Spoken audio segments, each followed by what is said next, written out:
भंडारा, गोंदिया, नागपूर या बौद्ध उपासकांची 18 दिवसांची बौद्ध अभ्यास टूर असून आज बिहार येथील कुशीनगर येथे भेट दिली। भगवान गौतम बुद्ध यांचा महापरिनिर्वाण झाला। या ठिकाणी शेवटच्या क्षणी भगवान गौतम बुद्धाने पाणी प्यायले, त्याही स्थळाचा अभ्यास करण्यात आला। कुशीनगर येथे रामाभार विहार, माथाकुवर विहार व इतर स्थळे पाहून बौद्ध उपासकांच्या अभ्यासात अधिक भर पडली। त्या ठिकाणी भंते विजय यांनी भगवान गौतम बुद्ध यांच्या महापरिनिर्वाण कसे झाले याविषयी सविस्तर मार्गदर्शन केले। या प्रसंगी बौद्ध उपासकांनी समाधान व्यक्त केले। या प्रसंगी यूएस बौद्ध अभ्यास टूरचे आयोजक श्रीकांत रामटेके, उत्कर्ष रामटेके, भारतीय बौद्ध महासभेचे नागपूर विभागीय प्रसिद्धी प्रमुख व एशियन न्यूज चॅनलचे संपादक डीजी रंगारी, भारतीय बौद्ध महासभेचे शाखेचे सचिव साकोली अशोक रंगारी, विद्या रंगारी, दिल्लीवरून सहभागी झालेले काळे सर, रत्ना रंगारी, अशोक गेडाम, माने सर, संजय जांभूळकर व इतर बौद्ध उपासक उपासिका यांनी भरपूर प्रमाणात मार्गदर्शनाचा लाभ घेतला व आनंद व्यक्त केला।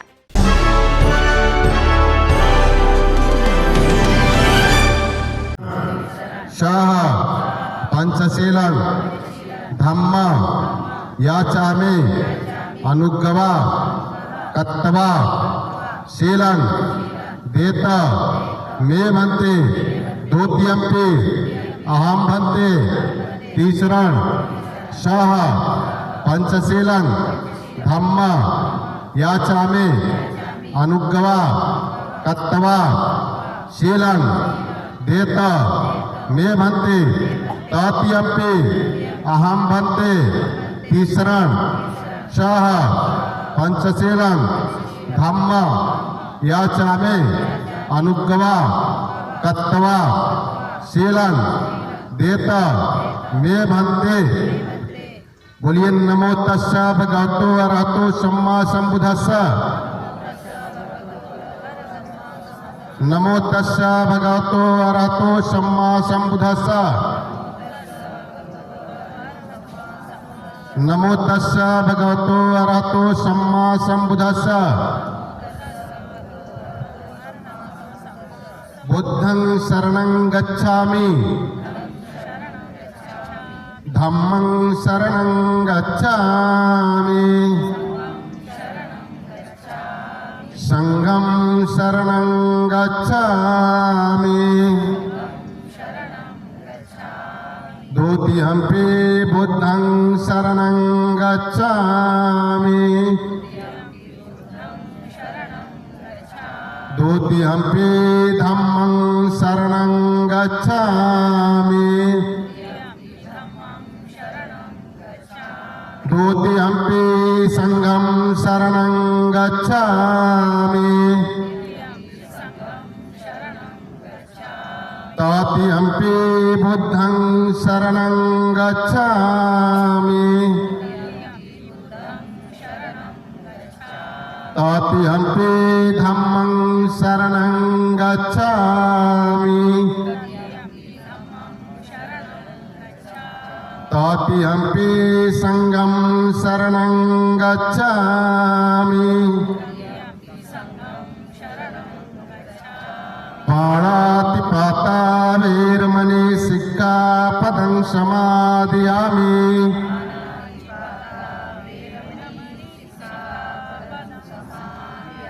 आदिन्नदाना वेरमणि सिक्खापदं समादयामि,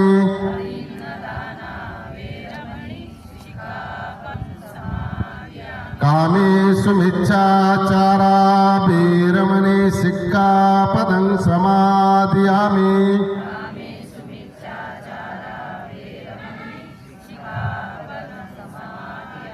मूषावादा वेरमणि सिक्खापदं समादयामि,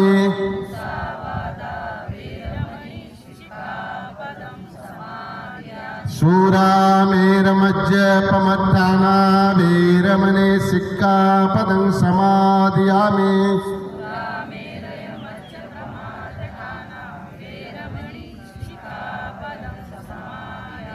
बोलिए साधु साधु साधु बुद्धं नमामि धम्मं नमामि संघं नमामि। आप लोग पलथी मार करके बैठ जाइए सभी लोग कायदे से, इसलिए कि 15-20 मिनट यहाँ समय लगेगा।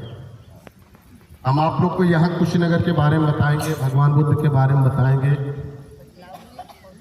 कुछ यहाँ के भी बारे में हम बताएंगे।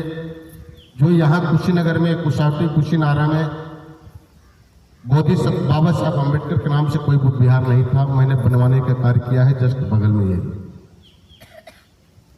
ताकि कोई भी व्यक्ति आए तो उसको लगे कि एक बाबा साहब के नाम से भी बुद्ध विहार है कुशीनगर में। जितने भी बौद्ध भिक्षु हैं सारे लोग केवल भगवान बुद्ध के नाम से और अलग नाम से लोग बनवाए हैं, मगर बोधिसत्व बाबा साहब अम्बेडकर के नाम से कोई नहीं बनवाया है। हमें रहने के लिए और खाने के लिए और चलने के लिए जगह दिए हैं तो वो दिए हैं, नहीं तो हम लोग यहाँ आ नहीं पाते और खड़ा भी नहीं हो पाते, चल भी नहीं पाते, रह भी नहीं पाते। हमारे लिए साक्षात बोधिसत्व बाबा साहब अम्बेडकर ही महापुरुष है, भगवान है, भगवान बुद्ध तथागत है। हम आपको एक चीज बताना चाहते हैं, भगवान बुद्ध तथागत जब लास्ट बार वैशाली में वर्षावास किए थे तो वहां पे घोषणा किए थे कि आज से 3 माह बाद हम महापरिनिर्वाण लेंगे। इसके पहले कोई महापुरुष पैदा नहीं लिया जो पहले ही घोषणा करते स्टेट में हम अपने शरीर को त्याग देंगे। ये फर्स्ट महापुरुष है जिसे भगवान बुद्ध तथागत के नाम से जाना गया। इनके साथ में 5 से 4 बौद्ध भिक्षु थे। जब ये लोग वहां से चले तो यहाँ से 18 किलोमीटर पड़ता है, जिसका फर्स्ट नाम पावापुरी है, दूसरा पावनगर है। आज के डेट में उसे फाजी नगर के नाम से जाना जाता है, चुंदा प्लेस के नाम से जाना जाता है। उसी जगह पे एक चुंद नाम का प्लेस के नाम से जाना जाता है। उसी जगह पे एक चुंद नाम का व्यक्ति रहता था जो किसी भी धर्म के साधु संत को देखते ही उसके मन में अजीब से जागरूक पैदा होता था कि क्या चीज दान कर दे। दान परमिता उसकी बहुत तेज तरार थी। उसी के आमरवन में भगवान बुद्ध तथागत बौद्ध भिक्षुक उपासक उपासिकाएं सभी लोग आकर के जमीन पर लेटे थे, विश्राम कर रहे थे, आराम कर रहे थे। तब तक उसका मंत्री जो दरबारी था आम्रवन की तरफ आया और आकर के देखा यहाँ पे तो बौद्ध भिक्षुक उपासक उपासिकाएं कुछ लोग साधु संत आए हैं जो जमीन पर लेटे हैं।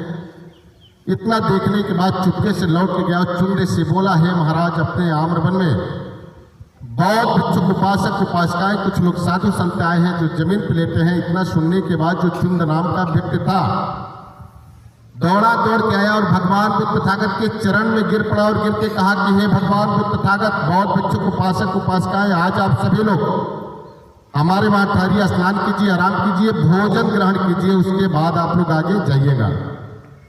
बौद्ध भिक्षुक उपासक उपासिकाओं के लिए चुंद ने अलग भोजन बनवाया और स्पेशल भगवान बुद्ध तथागत के लिए अपने हाथ से अलग भोजन बनाया। उसके मन में आता कितना अच्छा से अच्छा भोजन बना करके भगवान बुद्ध तथागत को हम ग्रहण करा दे, ताकि इनके साथ मेरा भी नाम अटल हो जाए, जुड़ जाए। किसी चीज को ज्यादा अच्छा बनाते बनाते वो खराब भी हो सकता है, जिसे हम लोग पाली में शुक्कर मदो के नाम से जानते हैं। शकरकंद का नाम है पाली में शुक्कर मदो। शहद, घी, माशरूम, जो भी कुछ मिला चुंद ने सभी को एक ही में मिक्स कर दिया, जिसके कारण उसमें पॉइजन हो गया।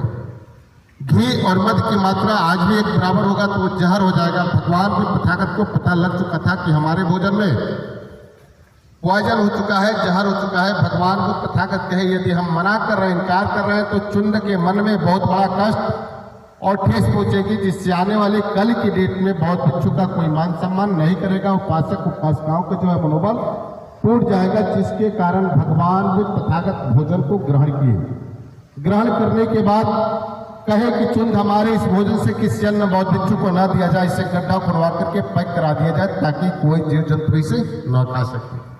उस समय भगवान बुद्ध तथागत को अतिसार हो गया, उल्टी दस्त होना चालू हो गया, तबीयत खराब हो गया। उस समय कुछ लोग लगे कहने कि भगवान बुद्ध तथागत को चुंद ने शुअर का मांस खिला दिया, जहर खिला दिया। तो ये आप लोग अपने मन में भावना मत रखिएगा, इसे इसलिए उछाला गया ताकि बौद्ध धर्म का भी परिवर्तन न कर सके, इसका पतन हो जाए।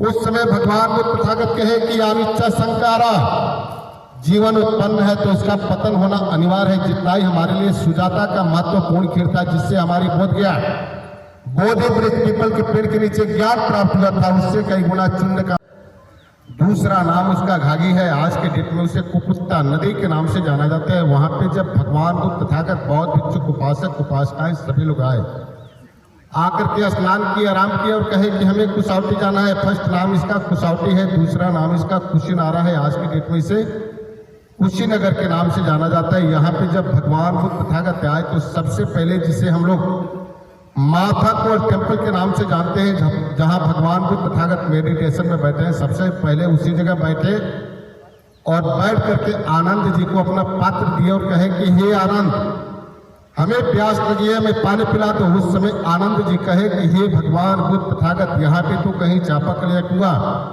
नहीं दिखाई दे रहा है, हम कहाँ से पानी लाएं। उस समय भगवान बुद्ध तथागत कहे कि आनंद, यहाँ से थोड़ी दूर पे हिड़ावती नदी है, जिसे आज के डेट में बुद्धा घाट के भी नाम से जाना जाता है, जस्ट दीवार के बगल में।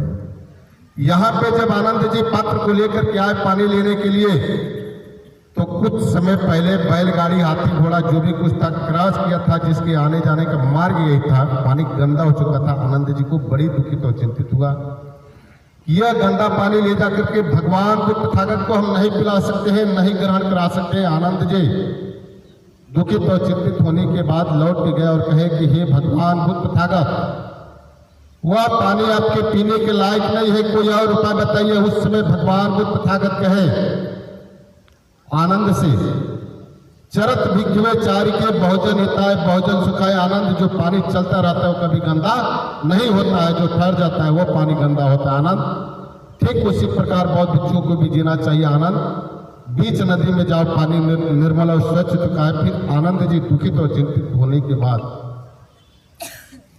बीच नदी में आए, पानी निर्मल हो चुका था, पात्र में पानी लिए, ले जाकर के भगवान बुद्ध तथागत को दिए। भगवान बुद्ध तथागत जल को ग्रहण किए। ग्रहण करने के बाद बौद्ध भिक्षुक उपासक उपासिकाएं सभी को वहां पे लास्ट उपदेश दिया और कहे कि हम यहाँ पे महापरिनिर्वाण लेना चाहते हैं। उस समय बौद्ध भिक्षुक उपासक उपासिकाएं सभी लोग चकित प्रसन्न लगे लोग क्वेश्चन करने कि हे भगवान बुद्ध तथागत, आप इतनी सी छोटी जगह पे जंगल झाड़ी एरिया में महापरिनिर्वाण क्यों लेना चाहते हैं? ऐसी बड़ी बड़ी जगह है जहाँ पे आप महापरिनिर्वाण ले सकते हैं। राजगीर है, नालंदा है, बोधगया है, कपिलवस्तु है, सारनाथ है, वैशाली है। उस समय भगवान बुद्ध तथागत कहे कि आप लोग मुझे न देखिए, हमारे न रहने पे मुझे ही चाहने वाले लोग आपस में कटपीट के लोग मर जाएंगे और मेरे बताए हुए मार्ग पे चलने वाला कोई नहीं मिलेगा। ये राजा मल्ल की राजधानी है उलिच्छवी की। जो राजा मल्ल था कुश्ती, मुझे ही चाहने वाले लोग आपस में कटपीट के लोग मर जाएंगे और मेरे बताए हुए मार्ग पे चलने वाला कोई नहीं मिलेगा। ये राजा मल्ल की राजधानी है उलिच्छवी की। जो राजा मल्ल था कुश्ती क्या करता था, जो लिच्छवी था वह भेदभाव चलाया करता था। इन दोनों से बलवान पूरे भारत पूरे विश्व में कोई था ही नहीं।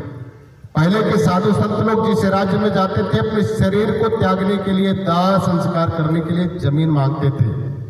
उस समय राजा मल्ल को बुलवाए और कहे कि हे राजा मल्ल, हम तुम्हारे राज्य में महापरिनिर्वाण लेना चाहते हैं। उस समय राजा मल्ल ने कहा कि हे भगवान बुद्ध तथागत, मेरा 14 कोस का राज्य है, यानी कि 42 किलोमीटर का। आप जहां भी चाहें वहां पे महापरिनिर्वाण ले सकते हैं। राज्य आपका है। जहां लेती हुई प्रतिमाएं हैं, जिसे हम लोग महापरिनिर्वाण टेम्पल के नाम से जानते हैं, उसी जगह पे 2 साल वृक्ष का पेड़ था। पहले पूरा सालवन ही था, फर्क इतना ही था, वो पेड़ का आकार एकदम सीधा था, एक उत्तर और एक दक्षिण था।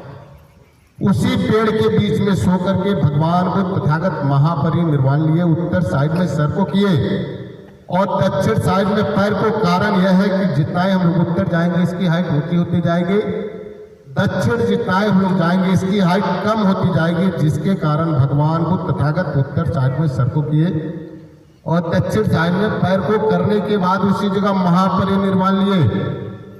महापरिनिर्वाण लेने के बाद इनकी बॉडी को पूरी अच्छी तरह से लकड़ी का बक्सा बना करके तेल और घी में डुबा कर रखा गया, इसलिए इनकी शरीर और बॉडी से कोई बदबू न आए। उस समय कश्यप थे नहीं, कश्यप प्रचार में चले गए थे।